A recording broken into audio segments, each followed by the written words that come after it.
Hola, ¿qué tal? Muy buen día a la hora que se acerquen a este material. Mi nombre es Eric Torres y nos encontramos en el proyecto de Club de Lectura El Baúl del Artista. Agradezco a todas las personas quienes se han tomado el tiempo de observar los videos anteriores. Les invito a que se suscriban al canal de YouTube o bien se integren al grupo de Facebook El Baúl del Artista, donde podrán encontrar los materiales que vamos revisando. Recuerden que pueden hacer sugerencias sobre lecturas que les gustaría escuchar en este espacio o simplemente seguir los videos y compartir los enlaces con el hashtag El Baúl del Artista, de tal manera que este material viaje lo más posible y llegue a donde tenga que llegar. El día de hoy vamos a continuar con la lectura de esta novela del autor checo Milan Kundera, La insoportable levedad del ser. Este es nuestro fragmento número 5 y como está siendo habitual, en la descripción de este video dejaré el enlace de los fragmentos anteriores. Tercera parte. Palabras incomprendidas. 1. Ginebra es una ciudad de surtidores y fuentes, de parques con glorietas en las que en otros tiempos tocaba la orquesta. Hasta el edificio de la universidad se pierde entre los árboles. Franz terminó hace poco su clase de la mañana y salió del edificio. De las mangueras salía agua pulverizada que mojaba el césped y él estaba de un humor excelente. Fue directamente de la universidad a casa de su amante. Vivía a un par de manzanas de allí. Iba a verla con frecuencia, pero solo como amigo galante, nunca como amante. Si hiciera el amor con ella en su estudio de Ginebra, pasaría en un mismo día de una mujer a otra, de la esposa a la amante y de la amante a la esposa. Y, dado que en Ginebra los matrimonios duermen en una misma cama, a la francesa, pasaría por lo tanto en unas pocas horas de la cama de su mujer a la cama de otra mujer. Creía que, de ese modo, humillaría a la amante y a la esposa, y, al fin y al cabo, se humillaría a sí mismo. El amor que sentía por la mujer de la que se había enamorado hacía unos meses era para él algo tan preciado que trataba de crear para ella un espacio independiente en su vida, un territorio inaccesible de pureza. Con frecuencia, era invitado a dar conferencias en diversas universidades extranjeras y ahora aceptaba fervientemente todas las invitaciones.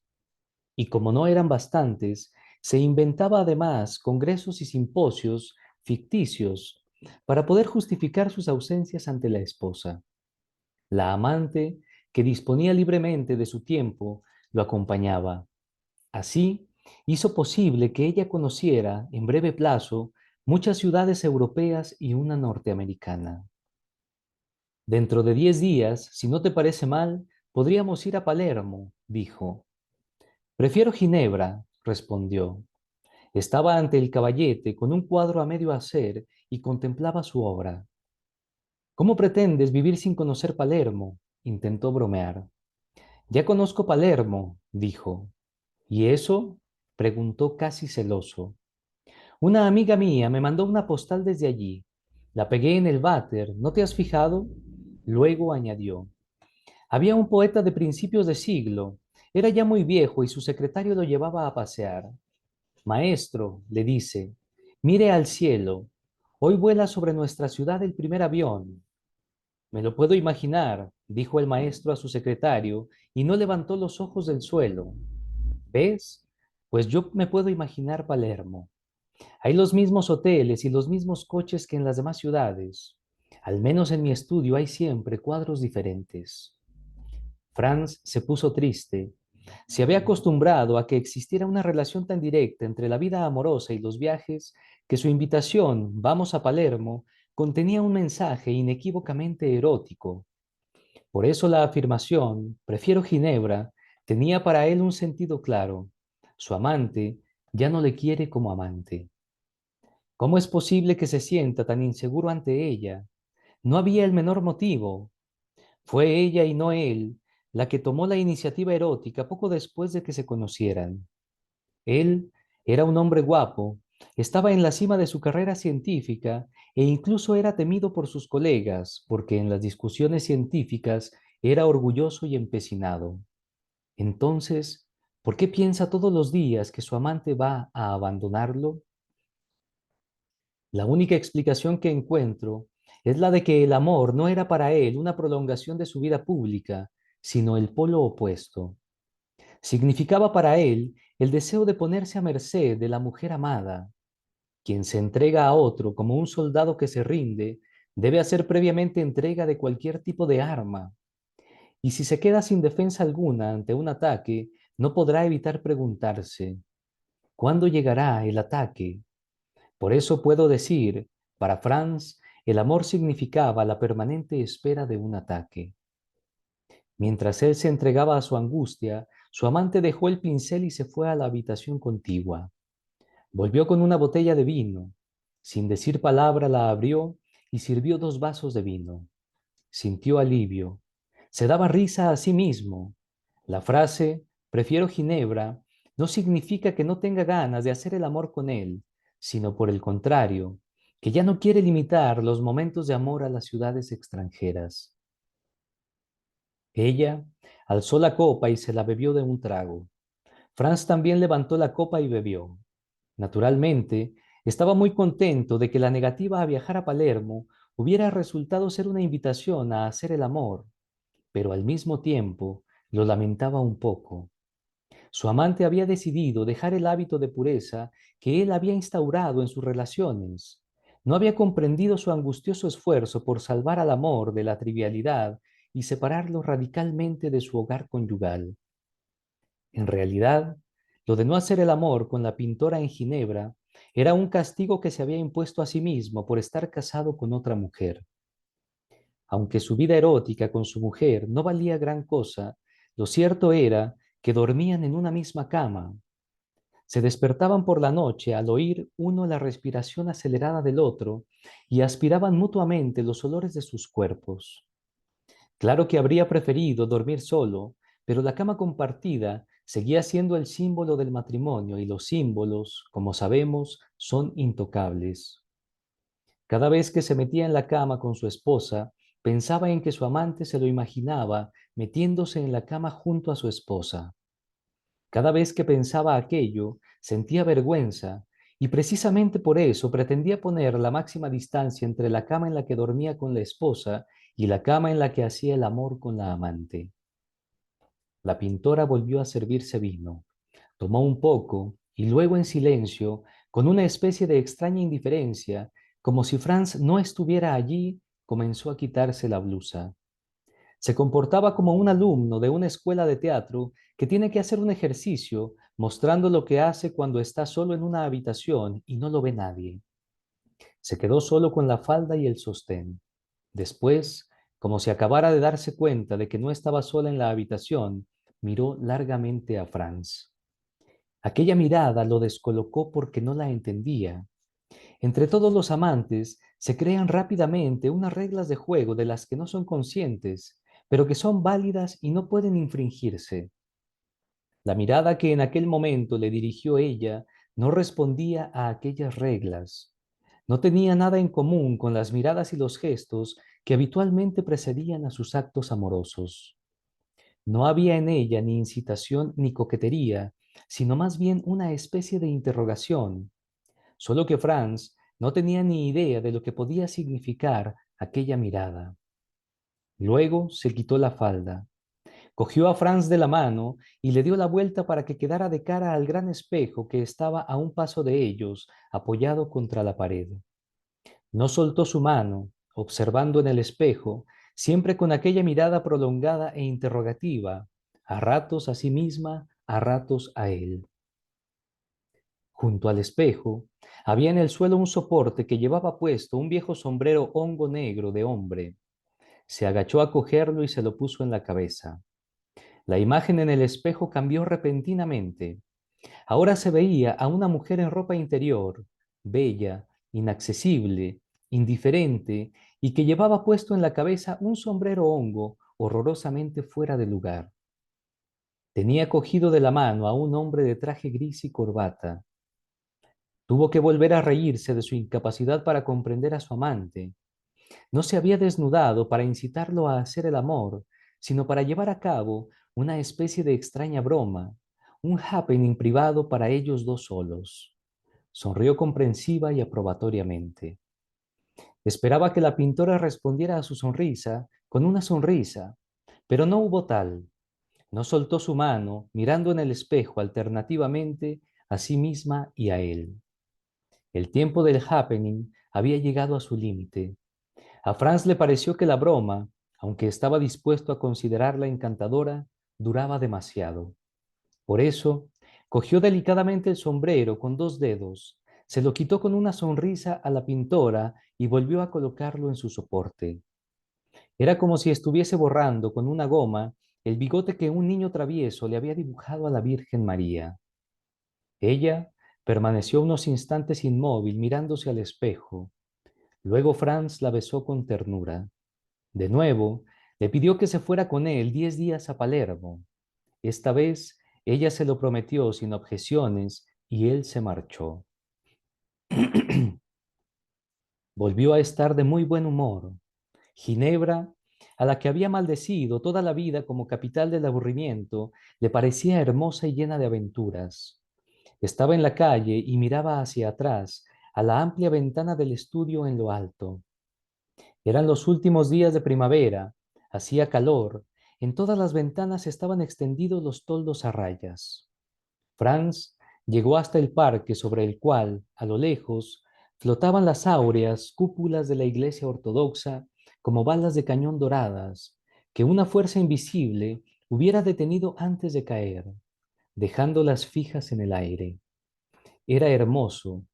Franz bajó hacia la orilla del lago para tomar la lancha de la empresa municipal de transportes y cruzar hasta la orilla norte del lago, donde vivía. 2. Sabina se quedó sola. Regresó al espejo. Seguía en ropa interior.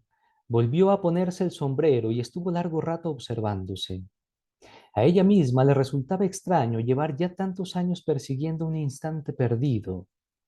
Una vez, hace ya muchos años, fue a verla Tomás y le llamó la atención el sombrero. Se lo puso y se miró en un gran espejo que, como ahora, estaba entonces apoyado a la pared de su estudio praguense. Quería comprobar qué tal quedaría de alcalde del siglo pasado.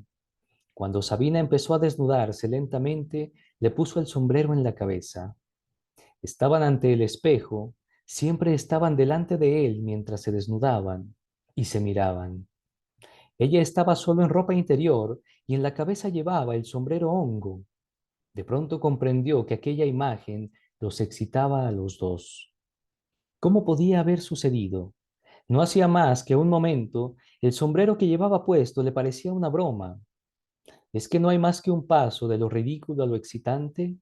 En efecto, aquella vez, al mirarse al espejo, no vio en los primeros instantes más que una situación graciosa, pero inmediatamente lo cómico quedó oculto tras lo excitante. El sombrero hongo no representaba una broma, sino una violencia respecto a Sabina, a su dignidad femenina. Se veía con las piernas desnudas, con las bragas de tela fina, a través de la cual se transparentaba el pubis. La ropa interior resaltaba sus encantos femeninos y el duro sombrero masculino negaba, violaba, ridiculizaba aquella femineidad. Tomás estaba a su lado vestido, de lo cual se desprendía que la esencia de lo que veían los dos no era la broma. En ese caso, él también debería haber estado en ropa interior y sombrero hongo, sino la humillación. Ella, en lugar de rechazar la humillación, la ponía en evidencia orgullosa y provocativamente, como si permitiera que la violaran pública y voluntariamente, y de pronto ya no pudo más y arrastró a Tomás al suelo. El sombrero hongo rodó debajo de la mesa mientras ellos se estremecían en la alfombra al pie del espejo. Volvamos una vez más al sombrero hongo. Primero, fue un confuso recuerdo del abuelo olvidado, alcalde de una pequeña ciudad checa en el siglo pasado. En segundo lugar, fue un recuerdo de su papá. Tras el entierro, su hermano se apoderó de todas las propiedades de la familia y ella, por orgullo, se negó a hacer valer sus derechos. Dijo sarcásticamente que se quedaba con el sombrero hongo como única herencia de su padre. En tercer lugar, fue un instrumento para los juegos amorosos con Tomás. En cuarto lugar, fue un signo de la originalidad que ella cultivaba conscientemente. No pudo llevarse demasiadas cosas al emigrar y coger aquel sombrero, aquel objeto voluminoso y nada práctico, significó renunciar a otros más prácticos. En quinto lugar, en el extranjero, el sombrero hongo se convirtió en un objeto sentimental. Cuando fue a Zúrich a ver a Tomás, llevó el sombrero hongo y lo tenía puesto al abrirle la puerta de la habitación del hotel. Aquella vez sucedió algo con lo que no contaba. El sombrero hongo no fue ni alegre ni excitante. Se convirtió en un recuerdo del tiempo pasado. Ambos estaban emocionados. Hicieron el amor como nunca lo habían hecho antes. No había sitio para juegos obscenos, porque aquel encuentro no era la continuación de sus encuentros eróticos, en los que siempre inventaban alguna pequeña depravación nueva, sino una recapitulación del tiempo, un canto a su pasado común, el resumen sentimental de una historia no sentimental que se perdía en la lejanía. El sombrero hongo se convirtió en el motivo de la composición musical que es la vida de Sabina. Aquel motivo volvía una y otra vez y en cada oportunidad tenía un significado distinto.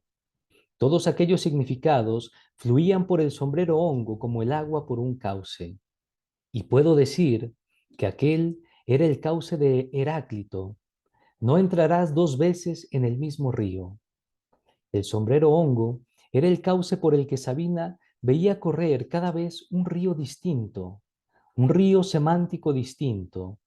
Un mismo objeto evocaba cada vez un significado distinto, pero junto con ese significado resonaban como un eco, como una comitiva de ecos, todos los significados anteriores. Cada una de las nuevas vivencias sonaba con un acompañamiento cada vez más rico. Tomás y Sabina se emocionaron en el hotel de Zúrich al ver el sombrero negro e hicieron el amor casi llorando, porque aquella cosa negra no era solo un recuerdo de sus juegos amorosos, sino también un recuerdo del padre de Sabina y del abuelo, que había vivido en un siglo sin coches ni aviones. Ahora podemos entender mejor el abismo que separaba a Sabina de Franz. Él escuchaba con avidez la historia de su vida y ella lo escuchaba a él con la misma avidez. Comprendían con precisión el significado lógico de las palabras que se decían, pero no oían en cambio el murmullo del río semántico que fluía por aquellas palabras.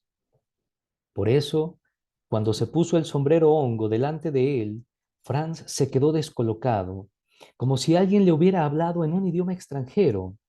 No lo encontraba ni obsceno ni sentimental, era solo un gesto incomprensible que lo descolocaba por su carencia de significado. Mientras las personas son jóvenes y la composición musical de su vida está aún en sus primeros compases, pueden escribirla juntas e intercambiarse motivos, tal como Tomás y Sabina se intercambiaron el motivo del sombrero hongo. Pero cuando se encuentran y son ya mayores, sus composiciones musicales están ya más o menos cerradas y cada palabra, cada objeto, significa una cosa distinta en la composición de la una y en la de la otra. Si yo hubiera seguido todas las conversaciones entre Sabina y Franz, podría elaborar con sus incomprensiones un gran diccionario. Contentémonos con un diccionario pequeño. 3. Pequeño diccionario de palabras incomprendidas. Primera parte. Mujer. Ser mujer era para Sabina un sino que no había elegido. Aquello que no ha sido elegido por nosotros, no podemos considerarlo ni como un mérito ni como un fracaso. Sabina opina que hay que tener una relación correcta con el sino que nos ha caído en suerte. Rebelarse contra el hecho de haber nacido mujer le parece igual de necio que enorgullecerse de ello. Una vez, durante sus primeros encuentros, Franz le dijo con especial énfasis: Sabina, es usted una mujer. No comprendía por qué se lo anunciaba con el gesto jubiloso de Cristóbal Colón viendo por primera vez las costas de América. Más tarde comprendió que la palabra mujer, en la que había puesto un énfasis particular, no significaba para él la denominación de uno de los dos sexos humanos, sino un valor. No todas las mujeres son dignas de ser llamadas mujeres. Pero, si Sabina es para Franz una mujer, ¿qué es entonces para él Mary Claude, su verdadera esposa? Hace más de 20 años, algunos meses después de conocerse, le amenazó con quitarse la vida si la abandonaba. Franz se quedó prendado de aquella amenaza. Mary Claude no le gustaba demasiado, pero su amor le parecía maravilloso. Le parecía que no era digno de tan gran amor y que debía inclinarse profundamente ante él. De modo que se inclinó hasta el suelo y se casó con ella. Pese a que Mary Claude nunca volvió ya a manifestar tal intensidad de sentimientos como en el momento en que le amenazó con el suicidio, en lo más profundo de él siguió vivo un imperativo: no debe hacerle nunca daño y tiene que valorar a la mujer que hay en ella. Esta frase es interesante. No decía valorar a Mary Claude, sino valorar a la mujer que hay en Mary Claude. Pero si la propia Mary Claude es mujer, ¿quién es esa otra mujer que se esconde dentro de ella y a la que debe valorar? ¿Es quizá la idea platónica de una mujer? No, es su mamá. Nunca se le hubiera ocurrido decir que en su madre valoraba a la mujer. Adoraba a su mamá y no a una mujer que estuviera dentro de ella. La idea platónica de la mujer y la mamá eran la misma cosa. Él tenía 12 años cuando el padre de Franz la abandonó repentinamente. El niño supuso que estaba ocurriendo algo grave, pero su mamá veló el drama con palabras neutrales y suaves para no excitarlo. Ese día fueron a la ciudad y al salir de casa de Franz, y al salir de casa, Franz se dio cuenta de que la madre llevaba en cada pie un zapato distinto. Se sentía confuso, tenía ganas de advertírselo, pero al mismo tiempo temía que una advertencia de ese tipo pudiera herirla. Así que pasó 2 horas en la ciudad sin poder apartar los ojos de sus zapatos. Aquella vez empezó a entender qué era el sufrimiento. Fidelidad y traición. La amó desde la infancia hasta el momento en que la acompañó al cementerio y la amaba hasta en el recuerdo. De ahí nació en él la idea de que la fidelidad es la primera de todas las virtudes. La fidelidad da unidad a nuestra vida, que de otro modo se fragmentaría en miles de impresiones pasajeras como si fueran miles de añicos. Franz le hablaba a Sabina con frecuencia de su madre. Quién sabe si hasta con cierta intención subconsciente, no del todo desinteresada. Suponía que Sabina quedaría subyugada por su capacidad de ser fiel y que de aquel modo la conquistaría. No sabía que lo que subyugaba a Sabina era la traición y no la fidelidad. La palabra fidelidad le recordaba al padre, un puritano que vivía en una pequeña ciudad y los domingos, para entretenerse, pintaba puestas de sol en el bosque y rosas en un florero. Gracias a él empezó a pintar siendo aún una niña. Cuando tenía 14 años, ella se enamoró de un muchacho de su misma edad. El padre se horrorizó y no la dejó salir sola de casa durante todo un año. Un día le enseñó unas reproducciones de cuadros de Picasso y se rió de ellas. Ya que no la dejaban amar a su compañero de clase, al menos se enamoró del cubismo. Después de la reválida, se fue a Praga con la alegre sensación de que por fin tenía la oportunidad de traicionar su hogar. Traición. Desde pequeñitos, el padre y el maestro nos decían que es lo peor que pueda imaginarse. Pero, ¿qué es la traición? Traición significa abandonar las propias filas. Traición significa abandonar las propias filas e ir hacia lo desconocido.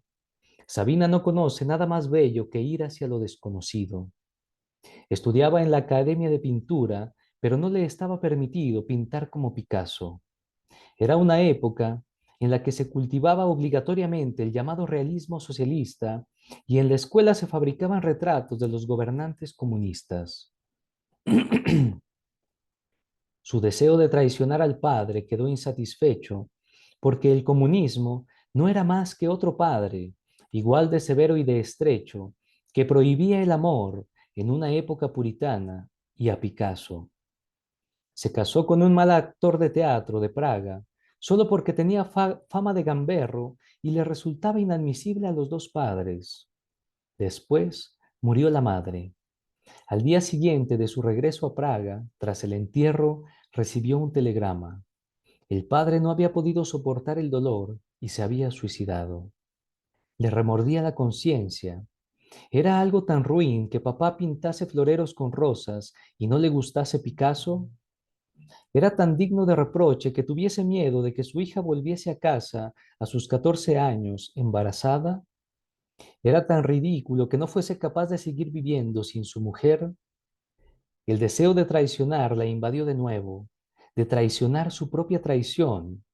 Le comunicó al marido, ya no veía en él a un gamberro, sino tan solo a un borracho importuno que lo abandonaba.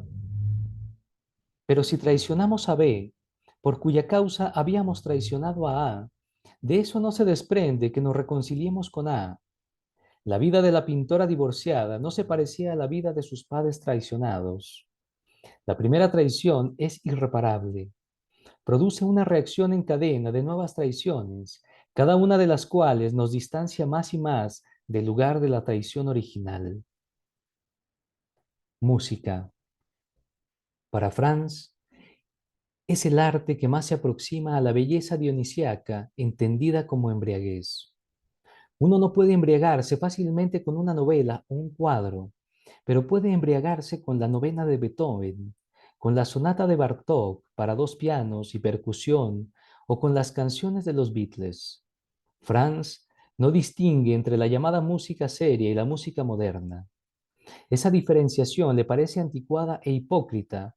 Le gusta tanto el rock como Mozart. Para él, la música es una liberación. Lo libera de la soledad del encierro, del polvo de las bibliotecas. Abre en su cuerpo una puerta por la que su alma entra al mundo para hermanarse. Le gusta bailar y lamenta que Sabina no comparte esta pasión con él. Están los dos en un restaurante y mientras comen se oye por los altavoces una sonora música rítmica. Sabina dice, esto es un círculo vicioso. La gente se vuelve sorda porque pone la música cada vez más alto, y como se vuelve sorda, no le queda más remedio que ponerla aún más alto. ¿No te gusta la música? Le pregunta Franz. No, dice Sabina. Luego añade, puede que si viviera en otra época, y piensa en el tiempo en que vivía Johann Sebastian Bach, cuando la música era como una rosa que crecía en una enorme planicie nevada de silencio. El ruido disfrazado de música la persigue desde su infancia. Cuando estudiaba en la Academia de Pintura, tuvo que pasar unas vacaciones enteras en la llamada Obra de la Juventud. Vivían en unas habitaciones comunes y trabajaban en la construcción de una siderurgia. La música aullaba desde los altavoces a partir de las 5 de la mañana y hasta las 9 de la noche. Le daban ganas de llorar, pero la música era alegre y era imposible escapar de ella, ni en el retrete, ni en la cama bajo la manta. Los altavoces estaban por todas partes. La música era como una jauría de perros de presa que hubieran soltado tras ella. Entonces pensaba que esta barbarie musical solo imperaba en el mundo comunista. En el extranjero comprobó que la transformación de la música en ruido es un proceso planetario mediante el cual la humanidad entra en la fase histórica de la fealdad total. El carácter total de la fealdad se manifestó en primer término como omnipresente fealdad acústica, coches, motos, guitarras eléctricas, taladros, altavoces, sirenas. La omnipresencia de la fealdad visual llegará pronto. Cenaron, subieron a la habitación, hicieron el amor y a Franz se le confundían las ideas en el umbral del sueño. Se acordó de la ruidosa música durante la cena y pensó, el ruido tiene una ventaja, No se oyen las palabras. Se dio cuenta de que desde su infancia no hace otra cosa que hablar, escribir, dar conferencias, inventar frases, buscar expresiones, corregirlas, de modo que al final no hay palabras precisas. Su sentido se difumina, pierden su contenido y se convierten en residuos, hierbajos, polvo, arena que vaga por su cerebro, que le duele en la cabeza, que es su insomnio, su enfermedad. Y en ese momento sintió el anhelo, oscuro y poderoso, de una música inmensa, de un ruido absoluto, un bullicio hermoso y alegre que lo abrace, lo inunda y lo ensordezca todo, y en el que desaparezca para siempre el dolor, la vanidad y el nihilismo de las palabras. La música, la negación de las frases, la música, la antipalabra, anhelaba estar durante mucho tiempo abrazado a Sabina, callar, no decir ya nunca más una sola frase y dejar que el placer se funda con el estruendo orgiástico de la música. En medio de aquel feliz ruido imaginario, se durmió. Luz y oscuridad. Para Sabina vivir significa ver. La visión está limitada por una doble frontera, una luz fuerte que ciega y la total oscuridad. Posiblemente, esto es lo que determina el rechazo de Sabina a cualquier extremismo. Los extremos son la frontera tras la cual termina la vida y la pasión por el extremismo en el arte y en la política es una velada ansia de muerte. La palabra luz no despierta en Franz la imagen de un paisaje sobre el cual descansa el blando resplandor del día, sino la de la fuente de luz en sí, el sol, la lámpara, el reflector. Franz recuerda las conocidas metáforas, el sol de la verdad, el deslumbrante resplandor de la razón, etc. Al igual que la luz, le atrae la oscuridad. Sabe que en nuestro tiempo se considera ridículo apagar la luz mientras se hace el amor, y por eso deja encendida una pequeña lámpara encima de la cama. Pero cuando penetra a Sabina, cierra los ojos. El gozo que le inunda requiere oscuridad. Esa oscuridad es pura, limpia, sin imágenes ni visiones. Esa oscuridad no tiene final, no tiene fronteras. Esa oscuridad es el infinito que cada uno de nosotros lleva dentro de sí. En efecto, quien busque el infinito, que cierre los ojos. En el momento en que siente que el gozo se extiende por su cuerpo, Franz se estira y se diluye en el infinito de su oscuridad. Él mismo se vuelve infinito. Pero cuanto mayor se vuelve un hombre en su oscuridad interior, más disminuye en su apariencia externa. Un hombre con los ojos cerrados es una ruina de hombre. A Sabina le desagrada esa visión. No quiere mirar a Franz y por eso cierra también los ojos. Pero esa oscuridad no significa para ella el infinito, sino simplemente la disconformidad con lo que se ve, la negación de lo visto, el rechazo de ver. 4. Sabina se dejó convencer para visitar una asociación de compatriotas. Discutían una vez más acerca de si se debía haber luchado contra los rusos con las armas en la mano o no. Por supuesto que aquí, en la tranquilidad de la emigración, todos decían que se tenía que haber luchado. Sabina dijo, entonces vuelvan y luchen. No debió haberlo dicho. Un hombre con el pelo cano y ondulado la señaló con un largo dedo índice. No diga eso. Todos ustedes son responsables de lo que pasó. Usted también. ¿Qué hizo usted allí contra el régimen comunista? Pintar cuadros. Eso es todo. La evaluación y el examen de los ciudadanos es una actividad permanente, la principal de las actividades sociales en los países comunistas. Si a un pintor se le ha de autorizar una exposición, si un ciudadano debe obtener un visado para poder ir durante las vacaciones al mar, si un futbolista debe formar parte de la selección nacional, primero hay que reunir todos los dictámenes e informes sobre él, de la portera, de los compañeros de trabajo, de la policía, de la organización del partido, de los sindicatos. Luego, estos son analizados, sopesados y resumidos por funcionarios especiales designados para esos fines. Pero aquello de lo que hablan esos dictámenes No se refiere a la capacidad del ciudadano para pintar, jugar al fútbol o a si su salud necesita que pase las vacaciones junto al mar. Se refiere única y exclusivamente a lo que se dio en llamar perfil político del ciudadano, o sea, a lo que el ciudadano dice, a lo que piensa, al modo en que se comporta, a si participa en reuniones y en manifestaciones del 1 de mayo. Dado que todo, la vida cotidiana, la carrera profesional y hasta las vacaciones, depende de la evaluación que se haga del ciudadano, todo el mundo, si quiere jugar al fútbol en el equipo nacional, exponer sus cuadros o pasar las vacaciones junto al mar, tiene que comportarse de modo que la evaluación sea positiva. En eso pensaba ahora Sabina, mientras oía hablar al hombre del pelo cano. No se preocupa de si sus compatriotas juegan bien al fútbol o pintan bien. Ninguno de los checos se preocupaba por saber cómo pinta Sabina, sino de si su postura en contra del régimen comunista era activa o solo pasiva, de verdad o fingida, de toda la vida o de ahora mismo. Como era pintora, se fijaba mucho en la cara de la gente y conocía, por sus experiencias en Praga, la fisonomía de aquellos cuya pasión es examinar y evaluar a los demás. Todos ellos tenían el índice un poco más largo que el dedo del corazón y apuntaban con él a las personas con las que hablaban.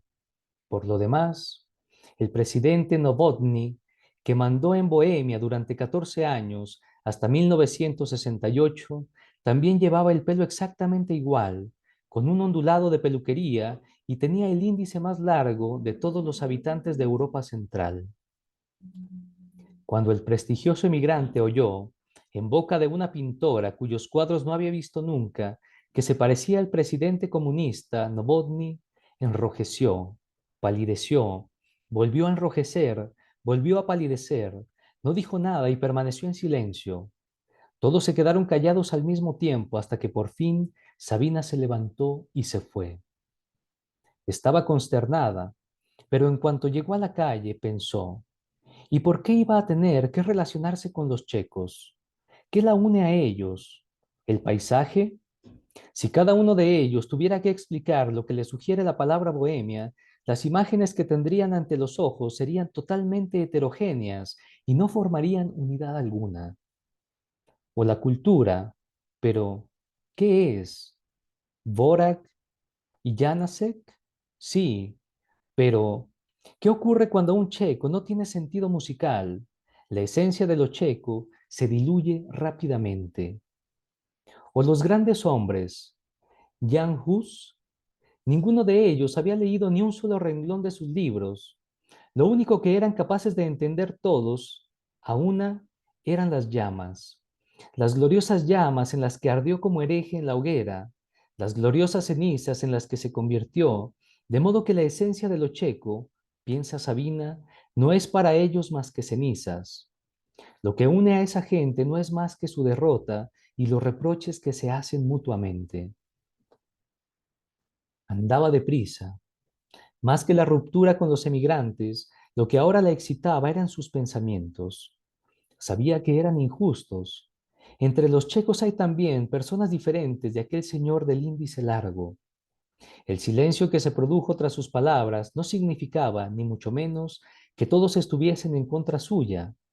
Más bien estaban confundidos por ese odio repentino, por esa incomprensión de la que aquí en la emigración todos son víctimas. ¿Por qué mejor no se compadece de ellos? ¿Por qué no ve en ellos a personas enternecedoras y abandonadas? Nosotros sabemos ya por qué. Ya al traicionar a su padre, la vida apareció ante ella como un largo camino de traiciones, y cualquier traición nueva la atraía como un vicio y como una victoria. No quiere permanecer en sus filas, no quiere permanecer en esas filas siempre con la misma gente y las mismas conversaciones. Por eso la excita tanto lo injusta que es. La excitación no le resulta desagradable, al contrario, Sabina tiene la sensación de haber vencido y de ser aplaudida por alguien invisible.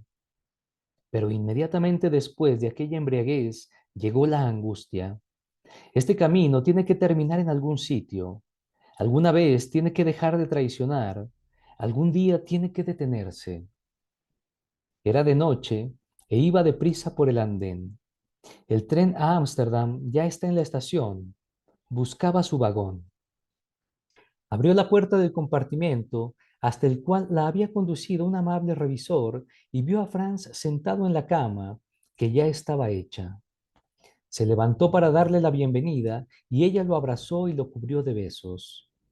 Tenía unas ganas terribles de decirle, como la más trivial de las mujeres, no me abandones, no dejes que me vaya, dómame, esclavízame, sé fuerte, pero eran palabras que no podía ni sabía pronunciar. Después de abrazarlo, lo único que dijo fue, estoy tan contenta de estar contigo. Era lo más que podía decir una persona de un carácter tan reservado como el suyo. 5. Pequeño diccionario de palabras incomprendidas. Continuación. Manifestaciones. En Italia o en Francia, la cosa es sencilla. Cuando los padres obligan a alguien a ir a la iglesia, éste se venga ingresando en el partido, comunista, maoísta, trotskista, etcétera. Pero a Sabina, su padre, primero la hizo ir a la iglesia y después él mismo, por temor, la obligó a apuntarse en la Unión de Jóvenes Comunistas. Cuando iba a las manifestaciones del 1 de Mayo, no sabía llevar el ritmo de la marcha, de modo que la chica que iba detrás le gritaba y le daba pisotones a propósito. Cuando se cantaba durante el desfile, nunca sabía el texto de las canciones y no hacía más que abrir la boca sin emitir sonido. Pero sus compañeras se dieron cuenta y la acusaron.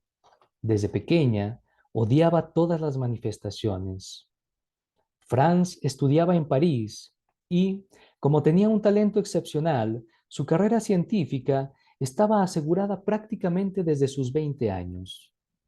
Desde entonces, sabía que se iba a pasar la vida dentro de un gabinete universitario, de las bibliotecas públicas y de 2 o 3 aulas. Aquella idea le producía una sensación de asfixia. Tenía ganas de salirse de su vida, tal como se sale de una casa a la calle. Por eso, mientras vivía en París, le gustaba tanto asistir a manifestaciones. Era precioso celebrar algo, reivindicar algo, protestar contra algo, no estar solo, estar al aire libre y estar con otros. Las manifestaciones que bajaban por el Boulevard Saint-Germain o desde la Plaza de la República a la Bastilla le fascinaban. La masa marchando y gritando era para él la imagen de Europa y su historia. Europa es la gran marcha, marcha de revolución en revolución, de lucha en lucha, siempre adelante. También podría decirlo de otro modo. A Franz, su vida entre libros le parecía irreal. Anhelaba una vida real, el contacto con el resto de las personas que van con él codo con codo, sus gritos. No era consciente de que precisamente lo que considera irreal, el trabajo en soledad del gabinete y de las bibliotecas, es su vida real, mientras que las manifestaciones que representaban para él la realidad no son más que teatro, danza, fiesta, dicho de otro modo, sueño. Durante sus estudios, Sabina vivía en una residencia. Los 1 de Mayo todos tenían que estar desde muy temprano en el punto de partida de la manifestación. Para que no faltase nadie, los funcionarios de la organización de estudiantes controlaban que la residencia quedase vacía. Por eso, se escondía en el retrete y, cuando hacía mucho tiempo que los demás se habían ido, volvía a su habitación. Había un silencio como nunca.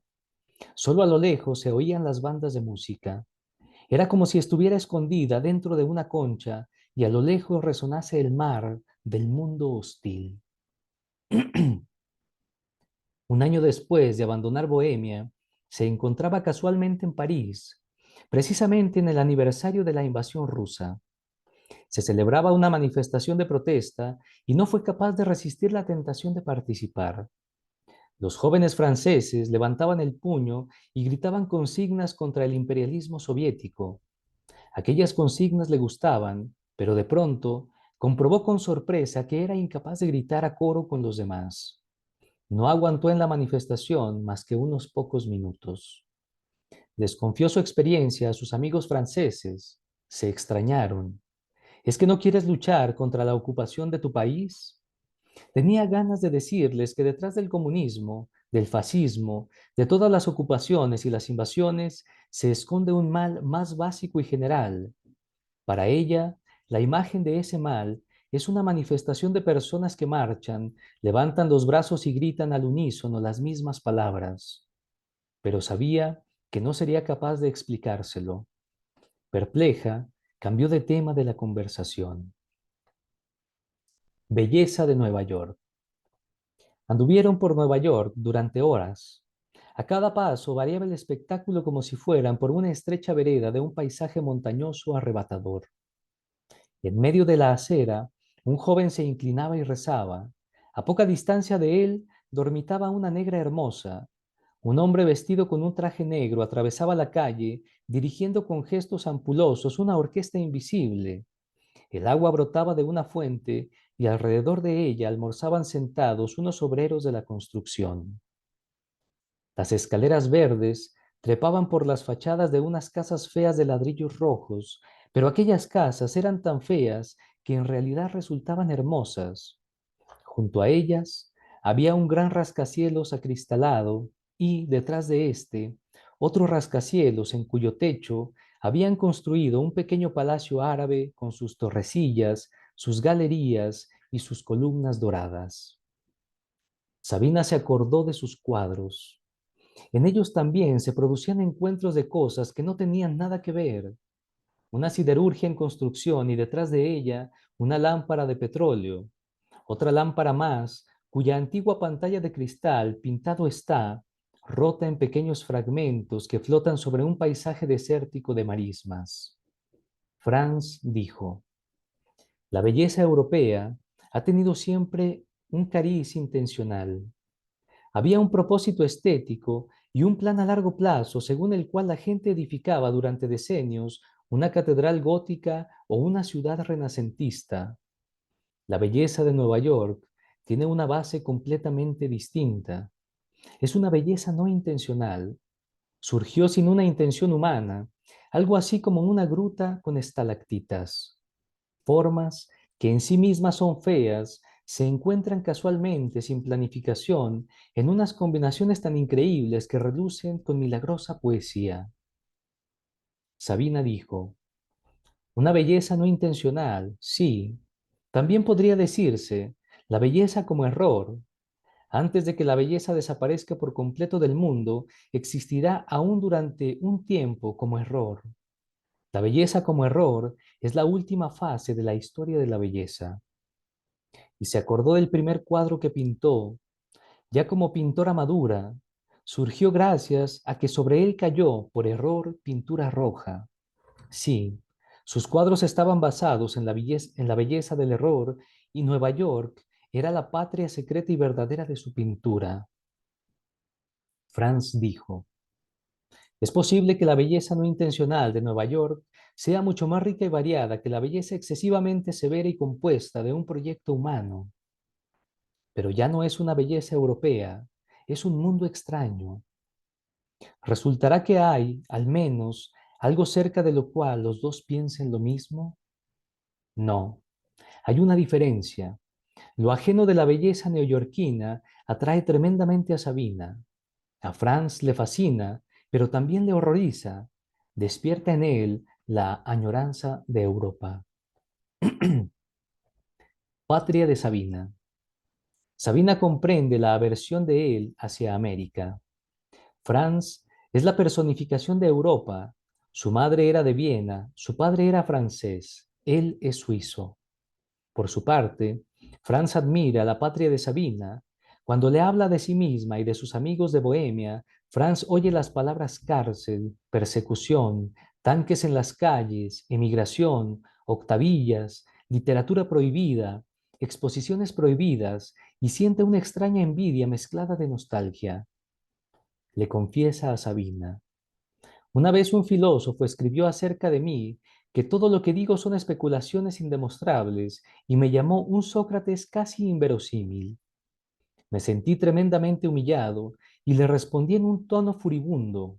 Imagínate, este episodio ridículo fue el mayor conflicto que jamás he vivido. Fue entonces cuando mi vida alcanzó el máximo de sus posibilidades dramáticas. Nosotros dos vivimos a dos escalas distintas. Tú has entrado en mi vida como Gulliver en el país de los enanos. Sabina protesta. Dice que el conflicto, el drama, la tragedia, no significan absolutamente nada, no representan valor alguno, nada que merezca respeto o admiración. Lo que todo el mundo le puede envidiar a Franz es el trabajo que ha podido hacer tranquilamente. Franz hace un gesto de negación con la cabeza. Cuando la sociedad es rica, la gente no tiene que trabajar con las manos y se dedica a la actividad intelectual. Hay cada vez más universidades y cada vez más estudiantes. Los estudiantes, para poder terminar sus carreras, tienen que inventar temas para sus tesinas. Hay una cantidad infinita de temas, porque sobre cualquier cosa se puede hacer un estudio. Los folios de papel escrito se amontonan en los archivos, que son más tristes que un cementerio, porque en ellos no entra nadie, ni siquiera el día de difuntos. La cultura sucumbe bajo el volumen de la producción, la avalancha de letras, la locura de la cantidad. Por ese motivo te digo que un libro prohibido en tu país significa infinitamente más que los millones de palabras que vomitan nuestras universidades. En este sentido, podríamos entender la debilidad de Franz por todas las revoluciones. Tiempo atrás había sentido simpatía por Cuba, luego por China y, cuando la perdió debido a la crueldad de sus regímenes, se acostumbró melancólicamente a la idea de que ya no le quedaba más que aquel mar de letras que no tienen ningún peso y no son la vida. Se hizo profesor en Ginebra, donde no se celebran manifestaciones, y, en una especie de vida ascética, solo, sin mujeres ni manifestaciones, publicó con considerable éxito varios libros científicos. Un buen día llegó Sabina como una aparición. Venía de un país en el que desde hacía mucho tiempo no florecía ningún tipo de ilusiones revolucionarias, pero donde se conservaba lo que él más admiraba de las revoluciones: el riesgo, el coraje y el peligro de muerte, una vida vivida a gran escala. Sabina le había devuelto la fe en la grandeza del destino del hombre. Resultaba aún más bella porque detrás de su figura se transparentaba el doloroso drama de su país. Pero a Sabina no le gustaba aquel drama. Las palabras cárcel, persecución, libros prohibidos, ocupación, tanques, son para ella palabras feas, carentes del menor perfume romántico. La única palabra que suena en su interior dulcemente, como un recuerdo nostálgico de su patria, es la palabra cementerio. Cementerio. En Bohemia, los cementerios parecen jardines. Las tumbas están cubiertas de césped y flores de colores. Las humildes sepulturas se pierden entre el verde de las hojas. Cuando oscurece, los cementerios se llenan de pequeñas velas encendidas, de modo que es como si los muertos hubieran organizado un baile infantil. Sí, un baile infantil, porque los muertos son inocentes como niños. Aunque la vida estuviera llena de crueldad, en los cementerios siempre ha reinado la paz. Incluso en tiempos de guerra, en la época de Hitler, en la de Stalin, durante todas las ocupaciones. Cuando estaba triste, cogía el coche y se iba lejos de Praga, a pasear por alguno de los cementerios del pueblo que le gustaban. Aquellos cementerios, con montes azulados al fondo, eran hermosos como una canción de cuna. Para Franz, un cementerio es un desagradable depósito de huesos y piedras. Bien, vamos a dejar nuestra lectura hasta aquí. Este es el quinto fragmento de La insoportable levedad del ser de Milan Kundera. Ojalá que lo disfruten. Gracias.